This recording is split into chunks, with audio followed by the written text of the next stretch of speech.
Chapter 4 and 5 go over the physiological and psychosocial changes during pregnancy, and they talk about promoting a healthy pregnancy and the prenatal assessment. ATI chapters that go along with this are chapters 3, 4, and 5. So there's many system changes, particularly in the reproductive system. The uterus, the cervix, the vagina, and the breasts are all changing during pregnancy. The uterus enlarges from about 70 grams to about 1,100 grams, so about 20 times the size of a non-pregnant uterus. Obviously, a lot of the increased blood flow is going to the uterus during pregnancy. The cervix is that bottom neck of the uterus, like we talked about in the first slide deck. It's the opening of the uterus across from so when we talk about the fundus, that's the top of the uterus, the cervix is the bottom, so the part that opens up, that dilates, that thins out, and that stretches so a fetus can go through and actually be born vaginally. So what happens during pregnancy is the cervix softens, which is called Goodall's sign, and becomes bluish, which is called Chadwick's sign. This happens very early on, and providers can actually see and feel that, so they're considered a probable sign of pregnancy. There's also increased mucus. There's a mucus plug that basically sort of stops up the bottom of the cervix to create a barrier between the fetus and any outside organisms that would cause it any issues or infection. So again, Goodall's sign, Chadwick's sign, those are all signs that a provider might see during an internal exam in the cervix. The vagina has increased vascularity, thickened mucosa, and more white discharge. The breasts enlarge, the areola darkens. Usually colostrum can be seen by the second trimester.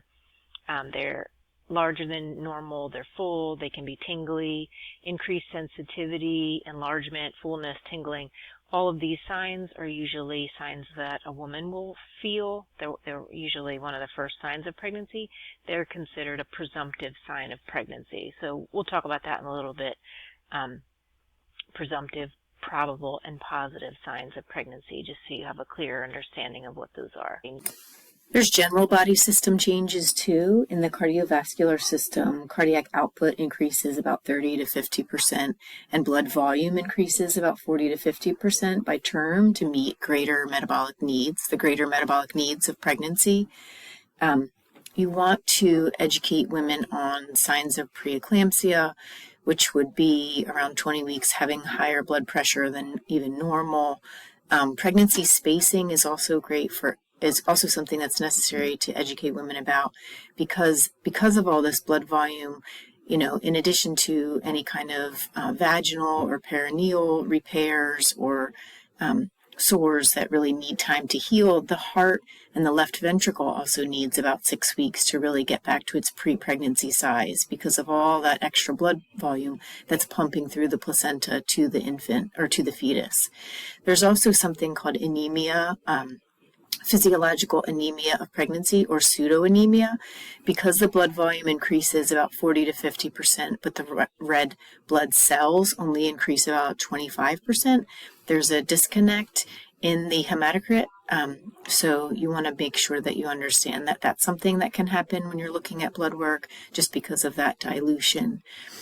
Also, clotting factors rise in pregnancy.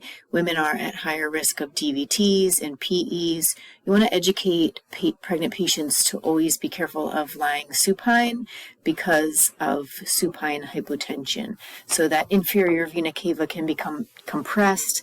Women can get low blood pressure, diaphoresis. You want to teach patients to lie on their left side or in semi-Fowlers, even in the OR or in the operating room. When they need them to be fairly supine for the surgery, you'll always notice that there's a wedge under their hip to relieve that direct pressure. You want to educate women on DVT risks, and again, monitoring for signs of preeclampsia, which we'll talk about later on in the complications slide deck, but that's high blood pressure, any kind of vision changes, protein in their urine. There's changes in the respiratory system as well because maternal oxygen needs increase. And also that the job of the placenta is sort of shunting that oxygenation and taking away the carbon dioxide from the fetus through the placenta. So there's respiratory changes.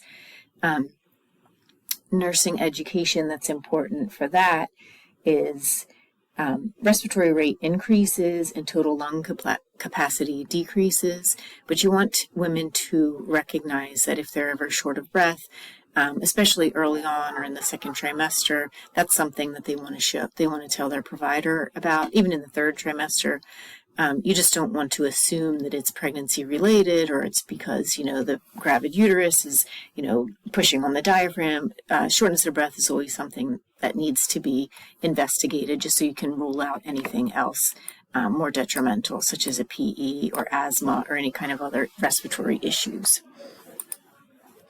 So GI system, there's inflammation is common due to increased blood supply to the gums. Motility is decreased, so a lot of women will have constipation as one of their complaints, heartburn, nausea and vomiting is also possible. And again, they think that's because of the hormone HCG or the human chorionic gonadotropin. Usually that subsides in the second trimester, but not always. For the renal system, the filtration rate increases. The amount of urine produced is the same. Urinary frequency is common during pregnancy, especially early on, and then again in the late third trimester because of that pressure on the bladder. Mom, again, is filtering waste for fetus and herself, so that's why that glomerular filtration rate increases. And a mild glucosuria or glucose in the urine is common. So for joints, there could be a little curvature of her spine. There's joint relaxin. The hormone is responsible for some joint laxity, pelvic discomfort. Usually any joint or hip pain is relieved once the fetus is born. There's also skin changes that can happen because of the hormones. Hyperpigmentation, linea nigra, chloasma, and melasma are interchangeable if you hear those words. Striae gravidarum is stretch marks. For nursing education, it's important for you to know about sunscreen usage, about relaying to patients that they need to use sunscreen. Most of the chloasma and melasma, that's transient. Stretch marks really are permanent. They do lighten. They become sort of like a white or a silvery color, but they're a permanent side effect of any kind of skin stretching, which obviously happens during pregnancy. So these are just images of the stretch marks, the facial chloasma or melasma. Sometimes you'll hear people call it the mask of pregnancy, an angioma. And then this is this linea nigra that, again, it can fade after pregnancy, but it might be something that you see stick around. So when we talk about signs of pregnancy, you can put them into a category of 3, presumptive, probable, and positive. So presumptive you can think of as subjective or signs that a patient might experience. Probable or objective or signs a provider might observe, and positive are signs that can only be attributed to a fetus. So we say that because amenorrhea or not getting your period, being nauseous, having to pee a lot, having breast tenderness, all of these things can be attributed to something else, right? You could have a GI bug, you could be exercising too much or not eating a lot, and you could have a UTI. All of these things can be attributed to something else. So they're a presumptive sign of pregnancy. But not necessarily, indicative of pregnancy. Probable signs are signs that a provider can see internally. So Chadwick sign and Goodall's sign, or a positive pregnancy test. Those Chadwick sign and Goodall sign, again, are when the cervix is softer and has a bluish color because of blood supply. And again, that's something that can only be seen on an internal exam. A positive pregnancy test, so we talked about that HCG is what they're looking at when you do a home pregnancy test. It's a probable sign of pregnancy. It is used as a diagnostic tool, but we only consider it a probable sign because HCG is very similar to luteinizing hormone, which men have, and some malignant germ cell tumors can produce HCG. So it is used for diagnostic purposes, but it's not a positive sign of pregnancy. I just want you guys to understand the difference. Positive signs of pregnancy are signs that can only be attributed to a fetus. So if you hear fetal heart rate by a Doppler, if you visualize fetal cardiac activity by internal ultrasound, or fetal movement is felt by a physician, midwife, or provider, then that can be a positive sign of pregnancy. Interestingly enough, also a baby being born. So retroactively, when a baby comes out, you can be like, yep, that was a positive sign of pregnancy. So it's important for you guys to know that pelvic ultrasounds or the transvaginal ultrasounds, those internal ultrasounds, are usually done in the first trimester to diagnose pregnancy, to obtain a due date, rule out any abnormalities. Patients should have an empty bladder for that. For the abdominal ultrasound or the Doppler, you need to have a full bladder. That will help with those sound waves to be able to hear what you need to hear and to see what you need to see. For the external ultrasounds, that's something that you need to know as nurses. So for nursing assessment of psychosocial changes, we always have to assess interpersonal violence. We'll do it on every floor of the hospital. It's especially important in pregnancy because pregnancy is a rather dangerous time for people. So there's a January 2025 study that said deaths by homicide and suicide are the leading causes of maternal death in our country. So you can click on that to read it. It was just published this year. It's interesting because when we look at maternal mortality, like when the CDC looks at maternal mortality or the state of Delaware does, homicide and suicide are not counted in those reasons. So when we talked about cardiovascular reasons, sepsis, infection, those are all maternal mortality sort of classifications, and as of right now, homicide and suicide are not in that. So it's a very important and sort of interesting article to recognize that interpersonal violence does happen, and pregnancy sort of is a more dangerous time for many women. So you want to assess this using trauma-informed care, any kind of mental health or trauma screening. You want to use therapeutic communication that's free from blame or judgment. A lot of hospital systems will have it on their admissions where you're assessing for mental health, substance use disorder, any kind of social determinants of health, access to care, transportation, all very important things when we are trying to figure out what we can offer our patients resource-wise. And then again, we've talked about there's pregnancy-related deaths that are, causative. They're because of the pregnancy. And then there's pregnancy-associated deaths. And pregnancy-associated drug overdose deaths, when you look at that, they're highest in our state. So it's important to read, I would read that article. It's important to know that you really want to give people the resources that they need. You want to do it in a therapeutic way that's free of any blame or judgment. We do see babies with neonatal abstinence syndrome in clinical, so you want to be able to have been exposed to that and to know how to talk to people because, you will see it in the clinical setting, and you want to be able to share resources for people, and you want to be able to give them objective care. So in promoting a healthy pregnancy and prenatal assessment is Chapter 5.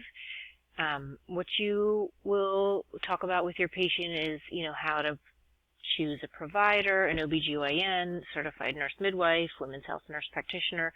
Most of what we have around here are OBGYNs. We do have certified nurse midwives. We have women's health nurse practitioners. They don't always have hospital privileges. It depends on the system that you're using. We do have a birth center in Delaware where there's certified nurse midwives, and they are close to a hospital. So it just depends on, what your family and what you are choosing to do, how you want to go through your pregnancy. If you're low risk, if you're high risk, it just depends. It's personal choice. At the first visit, as early as possible, you want to complete a health history with biographical data, medical and psychosocial history, interpersonal violence assessment, current pregnancy assessment, obstetrical history, any kind of comorbidities or complications. You want to talk about their plan. You want to educate them. So if a woman's coming to a pregnancy and she's already diabetic or she already has hypertension, those are things that are going to change the course of that pregnancy. So those are things that you want to know at that first visit or as early as possible. So in these next slides, we'll talk about EDD, which is estimated date of delivery. You might see estimated date of confinement. All of those just mean due date. GTPAL we'll talk about. That's gravida, term pregnancies, preterm pregnancies, abortions, and living children. We'll talk about labs that are necessary for prenatal patients, and we'll talk about the subsequent visits. So most of the time for low-risk women, you're going to be seen about monthly until about 28 weeks. And then between weeks 28 and 36, you're going to be seen every 2 weeks, and then weekly 36, 37, 38, 39, unless you're high risk. And that could be different. These are just generalities, but for our purposes, for this class, that's what you want to look at for a low risk typical pregnant patient.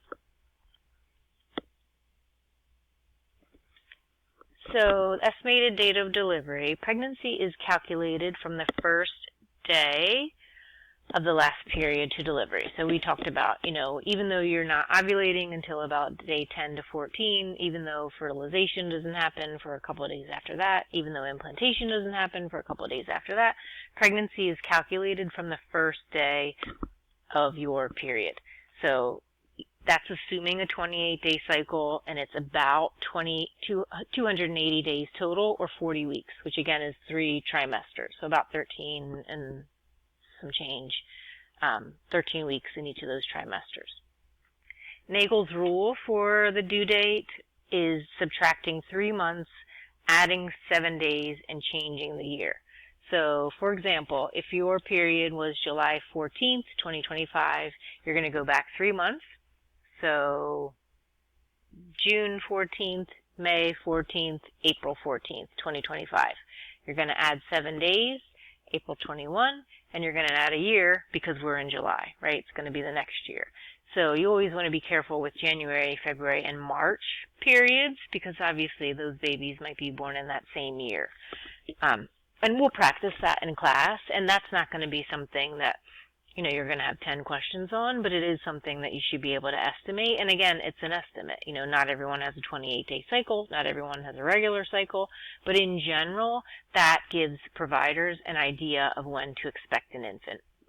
So again, your period's July, the last period you had, first day, was July 14th, 2025. You go back 3 months.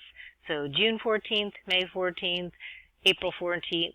You add 7 days, April 21st, and you add a year. So April 21st, 2026 is your due date, which is about 280 days or 40 weeks from that last menstrual cycle, the first day of your last period.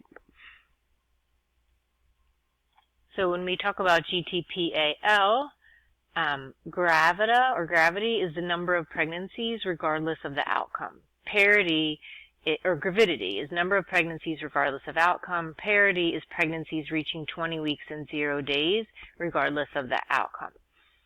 So, for example, a G1P1 is 1 pregnancy and 1 delivery beyond 20 weeks. It's further explained with outcomes. So G1P1 is she had 1 pregnancy, she delivered beyond 20 weeks. The TPAL just sort of describes that birth or that para. So gravida is total number of pregnancies. T is term deliveries. 37 weeks and 0 days is a term baby. Preterm deliveries is anything from 20 weeks pregnant to 36 weeks and 6 days. Abortions, so spontaneous abortion, which equals miscarriage, or therapeutic or elective abortion, up to 19 weeks and 6 days. Anything is considered an abortion, whether it's on purpose, whether it's spontaneous, anything up to 19 weeks, 6 days. And then L is number of living children. I'll have to fix that. So I put N, but it's L. So, for example, a pregnant woman comes to the office for her initial prenatal visit. She's had 6 pregnancies. So you have to, right off the bat, you have to write down she's pregnant right now. So that's most of the time what students forget. They forget that she is a pregnant person. So right now, that's 1. She's had 6 pregnancies. Okay, well, so she's a G7. This lady's pregnant right now, and she's had 6 pregnancies. She's a G7. So she's 36 years old. That's just extra. That number doesn't mean anything to us. She's had 1 therapeutic abortion at 6 weeks gestation. Last year, she had 1 spontaneous abortion at 12 weeks. She's had 4 live births. 1 child was born at 28 weeks and didn't survive. The others were full term. So we're looking at a woman that's G7, T3 for her 3 term babies, P1 for her one preterm baby that she had at 28 weeks. Abortions 2, because she had one therapeutic abortion at 6 weeks, and last year she had one spontaneous abortion at 12 weeks. So her abortions is 2, and her living is 3, because she had those 4 live births and 3 children are still living. Again, we'll practice this in class. The book explains it a little bit wrong, so I would just listen to how we do it in class.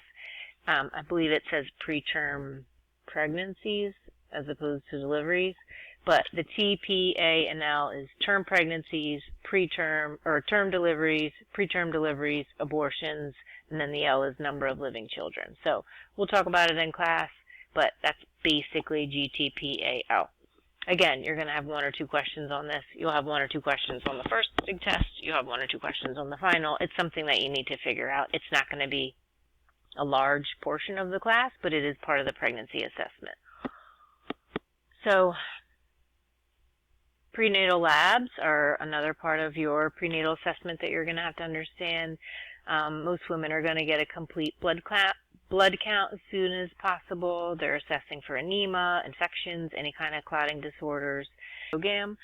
So when you are type A, so say your blood type is A, if you have this Rh factor, it's this D antigen that they found after they figured out the A, B, and O blood types, they found this other antigen, the D antigen, I think in the 1940s or 50s.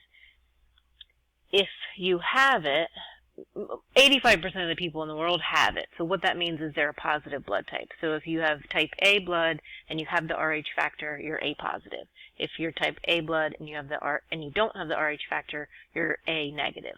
Where this comes into play is if you have a partner that is positive and you're negative, you could have a positive baby. And basically what your body would do as the woman is create antibodies, which wouldn't be a big deal with the first pregnancy. It doesn't really give you time to create the antibodies before the baby's born.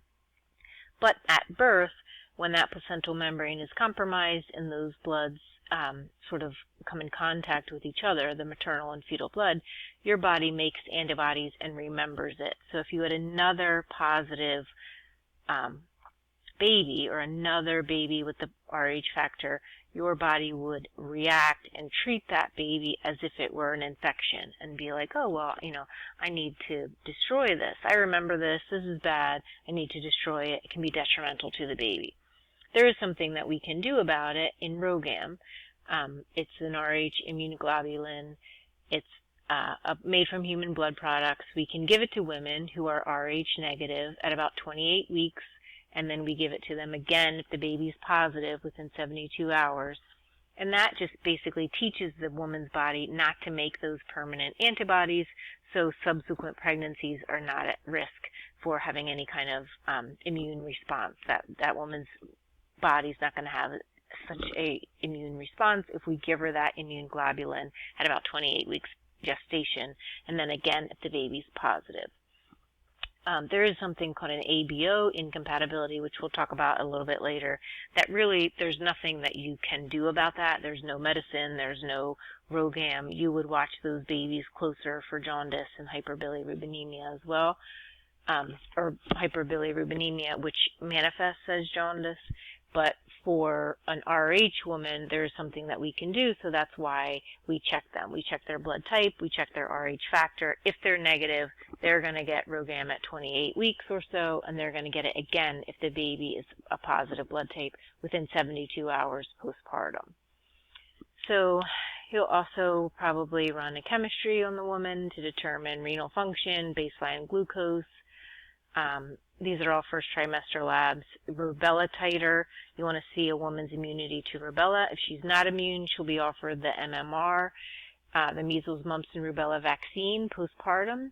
You want to educate women that that vaccine is live, and live vaccines can be teratogenic, so you want her to not become pregnant for about 12 weeks or so. HIV testing will be offered. VDRL or RPR determines active syphilis. Again, we talked about that. Syphilis can cross the placental membrane, can have detrimental effects on the fetus, so you always want to check that in the first trimester because it can be treated. HSV for herpes infections, hepatitis B, you want to detect active disease and any kind of immunity to hepatitis. Rubella is just listed twice. Glucose screening is usually done about 24 to 28 weeks gestation, because if you remember, we talked about HPL, that human placental lactogen. That placenta is not really big enough. It's sort of growing. It gets to the point, the size, and admits those hormones at about 24 to 28 weeks. So you want to see how women are doing with that insulin resistance, and if their pancreas is compensating or if they're getting that hyperglycemia, which would be seen in gestational diabetics. You're going to do a urinalysis, a urine culture, and then usually cervical smears, gonorrhea and chlamydia, and then group beta strep. Group beta strep is usually done in the third trimester, about 35 to 37 weeks. It's group beta strep. If a woman is GBS positive, she would get antibiotics in labor. It can be very detrimental to the fetus if a woman is group beta strep and not treated, or group beta strep and her membrane's ruptured. It's actually the #1 cause of sepsis in infants. So that's always checked in the third trimester. If for whatever reason a woman doesn't get that test, or she's, delivers prematurely, most of the time, in my experience, they watch those infants more closely. They're going to have Q4-hour vital signs as opposed to Q8, and they're going to keep them in the hospital for 48 hours to really make sure that their temperature is stable.